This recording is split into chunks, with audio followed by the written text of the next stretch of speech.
क्या हिमाचल प्रदेश में अब दल बदल कानून की वजह से जो एमएलए डिस्क्वालीफाई हो जाएंगे उन्हें पेंशन नहीं मिलेगी? दल बदल कानून होता क्या है? क्या कांग्रेस अपने ही विधायकों की वजह से ये कानून लेकर आई है? क्या है पूरा मामला? बात करेंगे इस वीडियो में। हेलो, मैं हूं स्वर्ण और आप देख रहे हैं switch.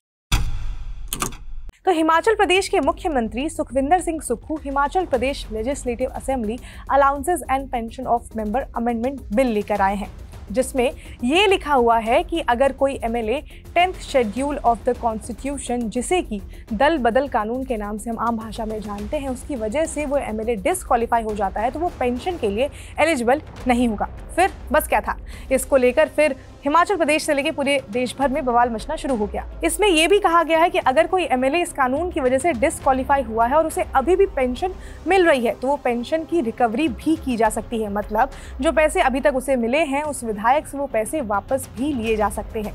Himachal Pradesh legislative assembly allowances and pension of members act 1971 का 6th भी ये कहता है कि अगर कोई भी व्यक्ति एमएलए के तौर पर उसने अपना कार्यभार संभाला है, लेजिस्लेचर के तौर पर उसने सर्व किया है, वो पेंशन का हकदार होता है।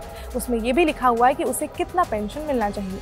अब यहाँ पर बार बार एंटी डिफेक्शन लॉ की बात हो रही है, तो थोड़ा वो भी जान लेते हैं कि वो होता क्या है।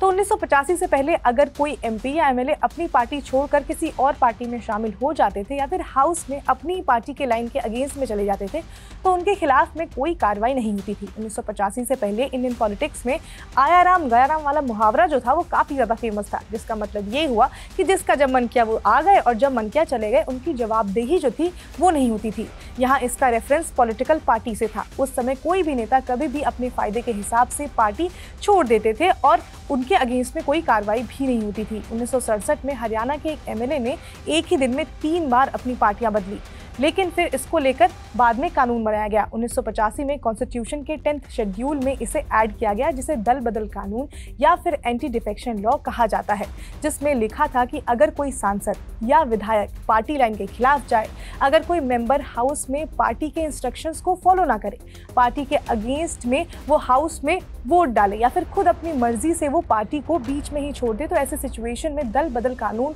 उस नेता पर लगाया जा सकता है। उसमें उन नेताओं की सदस्यता भी जा सकती है। अब वापस आते हैं हिमाचल प्रदेश पर। तो इसी साल मार्च में हिमाचल प्रदेश के कांग्रेस के 6 एमएलए ने राज्यसभा चुनाव के दौरान क्रॉस वोटिंग की थी, जिसके बाद उनके खिलाफ एंटी डिफेक्शन लॉ के तहत एक्शन लिया गया था।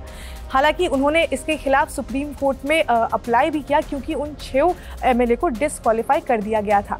पर ये जो 6 एमएलए थे अभी डिस्क्वालीफाइड ही हैं। तो जब मुख्यमंत्री ने विधानसभा में एमएलए पेंशन को लेकर ये बिल पेश किया तो विपक्ष ने ये एलिगेशन लगाया कि कांग्रेस अपने ही एमएलए से बदला ले रही है, जिस वजह से वो इस तरह का बिल लेकर आई है। वहीं मुख्यमंत्री सुक्खू का कहना था कि कोई भी पार्टी सत्ता में हो, जो नेता अपनी ही पार्टी का साथ नहीं देंगे तो उनके अगेंस्ट में कार्रवाई की जानी चाहिए। उन्होंने आगे कहा कि जिन नेताओं ने दल बदल किया है, मुझे उनसे नाराजगी हो सकती है, लेकिन उन सब ने पार्टी को धोखा दिया है। तो जब हिमाचल असेंबली में इस बिल को पेश किया गया था तो विपक्ष का ये कहना था कि इस पर और चर्चा की जानी चाहिए, लेकिन फिर बाद में इस बिल को हिमाचल असेंबली से जो है वो पारित कर दिया गया। अब अगर जो राज्यपाल हैं वो इस पर मोहर लगा देंगे तो ये बिल जो है वो लागू हो जाएगा और उसके बाद जो है जो जितने भी एमएलए हैं जो डिस्क्वालीफाई हो चुके हैं दल बदल कानून की वजह से, उन्हें जो पेंशन मिल रही है उस पर रोक लग जाएगी। जो आगे देखना काफ़ी इंटरेस्टिंग होगा, क्योंकि हिमाचल प्रदेश फिर पहला ऐसा राज्य बन जाएगा जो दल बदल कानून की वजह से जो भी एमएलए डिस्क्वालीफाई हो जाते हैं उनके अगेंस्ट में इस तरह की कार्रवाई करेगा, उनकी पेंशन को इस तरह से रोकेगा। तो अब ये मुद्दा जो है वो काफ़ी ज़्यादा पॉलिटिकल हो गया है, देश भर में इसकी बात की जा रही है। हिमाचल प्रदेश में तो बीजेपी जो है वो कांग्रेस पे एलिगेशन लगा रही है, वही कांग्रेस का ये कहना है कि वो जो है वो इस तरह के बिल इसलिए लेकर आ रही है ताकि कोई भी नेता जब हाउस में जाते हैं, जब सदन में जाते हैं तो सदन की इज्जत करे, अपनी पार्टी की इज्जत करे और इस तरह से अपनी पार्टी को ना छोड़े, पार्टी की लाइन के अगेंस्ट में ना जाए। वहीं बीजेपी का ये कहना है कि कांग्रेस जो है वो अपने ही एमएलए से रिवेंज ले रही है। तो इसमें काफ़ी कुछ कहा जा रहा है, लेकिन विधानसभा से ये बिल पास कर दिया गया है, राज्यपाल की अब इसमें मोहर लगनी है। तो अब आगे ये देखना होगा कि इसमें क्या होता है और इसको लेकर किस तरह की प्रतिक्रिया जो है वो आती है। फिलहाल के लिए इतना ही। अब अगर आपको ये वीडियो इन्फॉर्मेटिव लगी हो तो आप इस वीडियो को ज़रूर लाइक करें, शेयर करें, सब्सक्राइब करें स्विच को।